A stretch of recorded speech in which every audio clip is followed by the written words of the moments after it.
Hey everyone, this is your Arjun. Hope you all doing good. Today's story is from Jane Austen, an excellent father. Hope you all ready to listen to the story. Come on, let's have a great story here. It is a truth universally acknowledged that a single man in possession of a good fortune must be in want of a wife. At least this truth is so well fixed in his mind of the surrounding families that such a young man is considered as the rightful property of someone or other of their daughters. Such a family lived in Hongbourne, near Netherford Park. It was the family of a Bennet consisting of Mr. Bennet and their five daughters Jane, Elizabeth, Lydia, Kitty, and Mary. My dear Mr. Bennet, said his lady to him one day, have you heard that Netherfield Park is yet at last? Mr. Bennet replied, he had not, but it is, returned she, for Mrs. Long has just been here, and she told me all about it. Mr. Bennet made no answer. Don't you want to know who has taken it? Cried his wife impatiently. You want to tell me, and I have no objection to hearing it. It was invitation enough. Why, my dear, you must know. Mrs. Long says that a young man of a large fortune from the north of England is coming down to settle in the Netherfield Park. What is his name? Bingley? Is he married or single?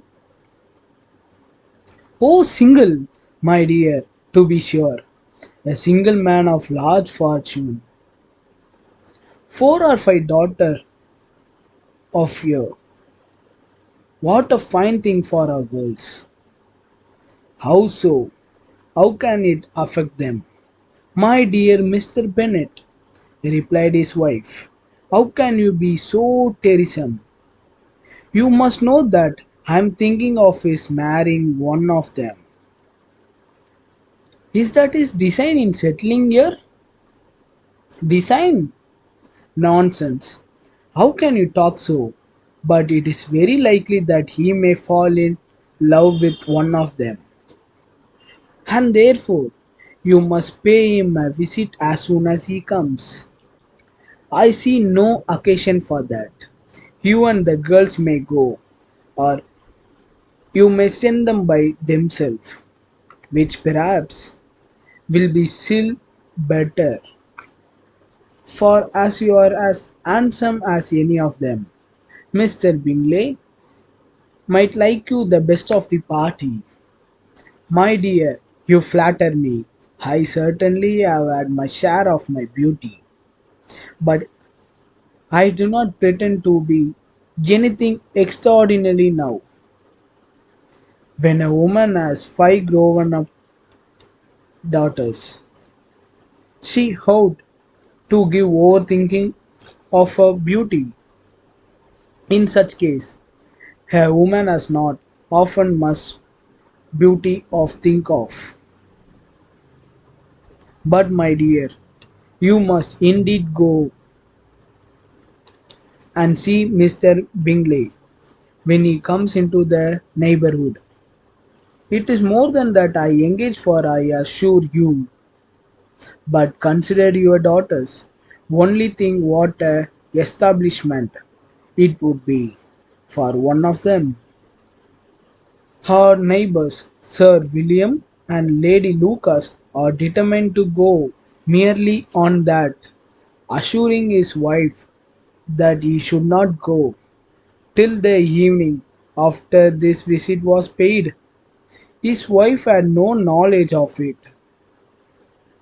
It was then disclosed in the following manner.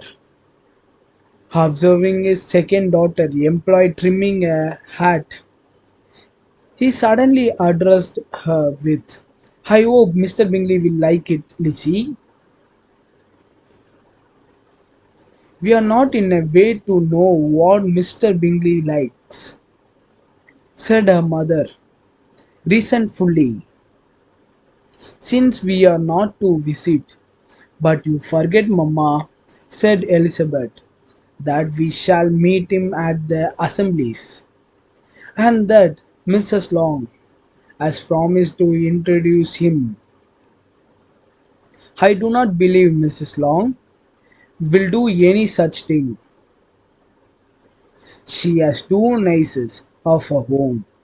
She is a selfish, hypocritical woman, and I have no opinion of her. No more I have, said Mr. Bennet, and I am glad to find that you do not depend on her saving you. Mr. Bennet decided not to make any reply, but unable to contain herself, began scolding one of her daughters. Don't keep couching. So, Kitty, for heaven's sake, have a little compassion on my nerves. You tear them to pieces. Kitty has no discretion in her coughs, said her father. She times them ill. I do not cough for my amusements, replied Kitty, fretfully. When is your next ball to be, Lizzie? Tomorrow fortnight? Hey, so it is, cried her mother. And Mrs. Long do not come back till the day before. So it will be impossible for her to introduce him, for she will not know him herself. Then, my dear, you may have the advantage of your friend and introduce Mr. Bingley to her. Impossible, Mr. Bennet. Impossible when I am not acquainted with him myself. How can you be so teasing? If you decline the office, I will take it on myself. I am sick of Mr. Bingley, cried his wife. I am so sorry to hear that, but why did not you tell me so before? If I had known as much this morning, I certainly would not have called on him. It is very unlucky, but as I have actually paid the visit, we cannot escape the acquaintances now. The girls stared at their father. Mrs. Bennet was thrilled at the news. She could not believe her ears. But when the fit of joy and amazement was over, she began to declare that it was what she had expected all the while. She said to her husband, how good it was in you, my dear Mr. Bennet.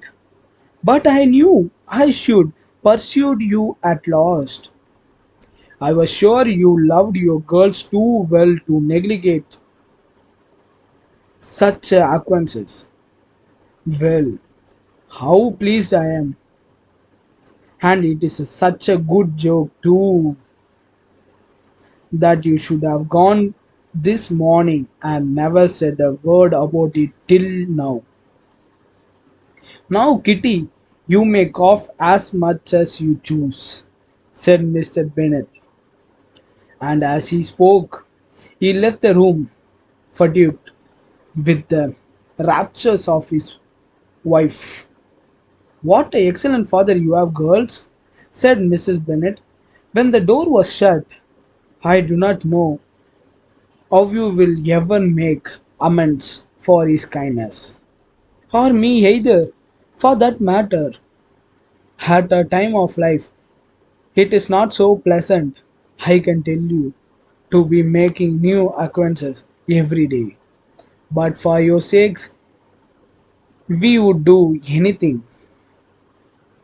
The rest of the evening was spent in conjecturing how soon he would return.